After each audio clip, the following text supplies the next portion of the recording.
Islam Makhachev has officially arrived after securing the title at UFC 280. He's stunned the entire fight world, and now that he's champion, he and his coach have their eyes set on the next target. Khabib wants his prodigy to become the #1 pound-for-pound fighter in the promotion, and to do that, he must take on the dangerous Makhachev-Volkanovski. Keep watching this video for more on the story. First up, all respect, but he needs to go. We love Khabib and his fighters mostly because they're super respectful. They all talk trash now and then, but it's never gotten too personal. Even at UFC 280, Islam and Charles embraced each other after the fight, and it was nothing but respect from both fighters. And now that Team Khabib has clinched the lightweight title of the world, they're pushing Islam to become the #1 pound-for-pound fighter as well. To do that, the former lightweight champion of the UFC has to put his fighter up against the absolute best of the best, the one and only Alexander Volkanovski. Volkanovski, we respect you, but we're gonna take your place, brother. Honestly, it's like the Eagle is a character from a mafia movie or something. The way he says stuff makes things so much more exciting. And we get that Islam has arrived, but Khabib is telling Volka that he better start preparing since his Russian prodigy is out to get him now. We've been hearing news about how Islam might have to go up against someone else before getting a shot at the Aussie. But if we're talking records, we think this is the best fight out there. After his win over the legendary Charles Oliveira, Makhachev is now 23-1.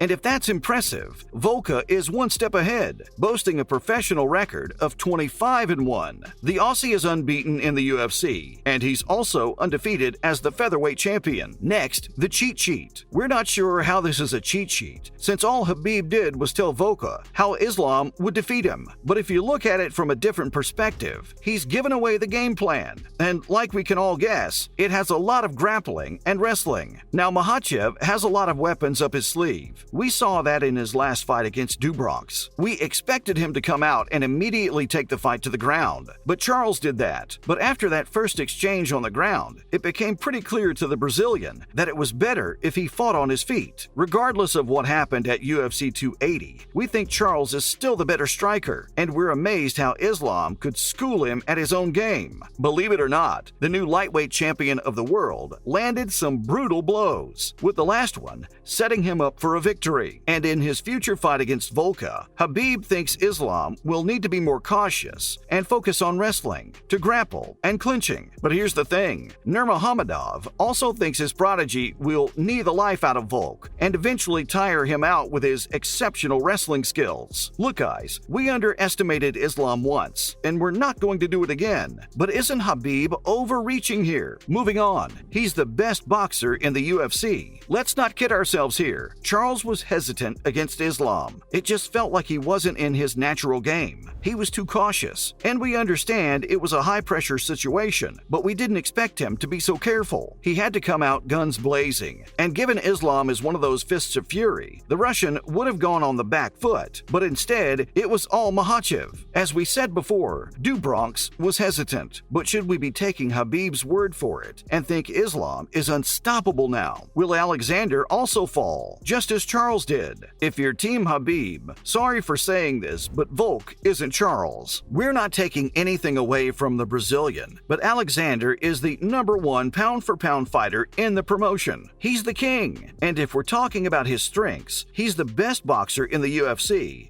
And if Islam just so happens to get caught by one of his blazing strikes, it's game over for the Russian. So a huge thanks to Khabib for the cheat sheet. And we don't doubt his judgment one bit, because he's an unbeaten legend. But we'd rather let both these guys do the talking inside the octagon. After what happened at UFC 280, we're done making predictions about how fights will play out. Following up, Brunson weighs in. UFC 280 was just so full of emotions. Peter lost to Sean via a controversial split decision. TJ Dillashaw popped his shoulder, and finally, Islam submitted the former lightweight champion. It was what we like to call a classic night of MMA action. But did anyone else notice how quickly Charles tapped out? We do not doubt that it was probably a vicious lock by Islam, but that's not the Oliveira we know. He's usually pretty tolerant of getting beaten up, but it was a bit weird. Middleweight Derek Brunson also thought Oliveira tapped out quickly, and we don't want to pass judgment because we know that we couldn't survive like 10 seconds inside the octagon, but it just felt like a soft finish. We expected the fight to have some flair. Both men were bloody, just going all out to clinch gold. But all it took was 2 rounds for Islam to come out on top. Now, Derek did praise the Russian for putting the former champ into such a devastating lock, because it might not have seemed all that on camera, but the technicality behind it was just so amazing and perfect. It didn't even take Makhachev a second to realize the opportunity and lock him up to take home the title. Like, the fact that he knew he had to put him in that particular lock to get him to tap out was just mind-boggling. But yeah, we're still a little sad about how the fight went. We expected a bit more. Up next, could he have survived? Chris Curtis noticed something important early on in the fight. Charles might have been on the bottom, but how he handled the constant pressure from Islam was impressive. Islam even tried that one takedown attempt, but the Brazilian read it perfectly and probably gained much confidence. The main question on Chris's mind was how much damage Charles could do if he managed to get on top of Makhachev.